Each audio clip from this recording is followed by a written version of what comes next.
Hello mga ka-care group, kumusta? Gimingaw ba mo sa ako Kay gimingaw gud ko sa inyo ha. Dugay na ta wala nagkitanay. Apan tungod sa gugma sa Ginoo, kita nagkatigom og puno sa kalipay. Og karon ato na pud tuklason ang mga istorya ni Mang Kulas og ni Mang Uy, gibiyaan naman di ay ko niya. Unsa man ang akong nabuhat nga sala? Pangit ba ako sa iyahang pananaw? Pangit ba ako? Mabot ka man! Hay, dili na lang jud nato lalison ang mga kabataan. Kay ang mga kabataan, mutugan jud na sa tinuod. Well, diri na punta sa mga butang nga seryoso. Tungod kay ang Dios gugma, sumala pa sa mensahe gabi nga gidala ni Pastor Villasorda. Dali, ubani ko ninyo, og atong adtuon ang host nga distrito, og atong susihon, og unsa ang sekreto sa gugma nga bisag banggaan pa sa bulldozer, dili jud babag-o.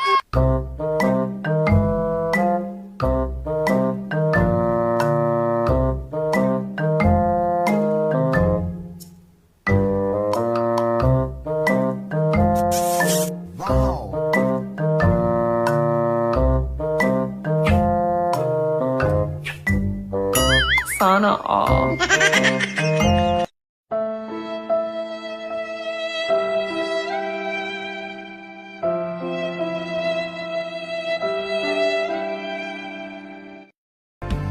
I love living in love with Jesus.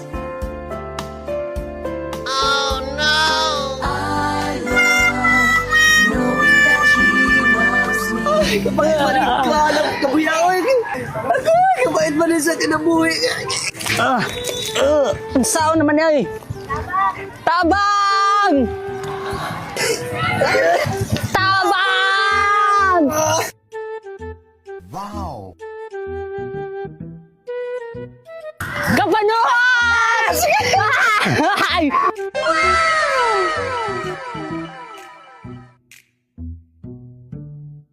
Lamat kay Mang Kulas, nagkita. Gapuha din ni mo eh. Buyag. Pero singkir ka po ka. Sige la. Dugayan na tawa nagkita Mang Kulas ay. Sige kapanuhot kay nagkita naman lang yun Ato na lang adun ang host nga distrito. Sige kay atong subayon ang mga gusto nila. Oo, kung gugma na di mabagog yun. Kung sa mga sekreto ba, no? Kana! Eh,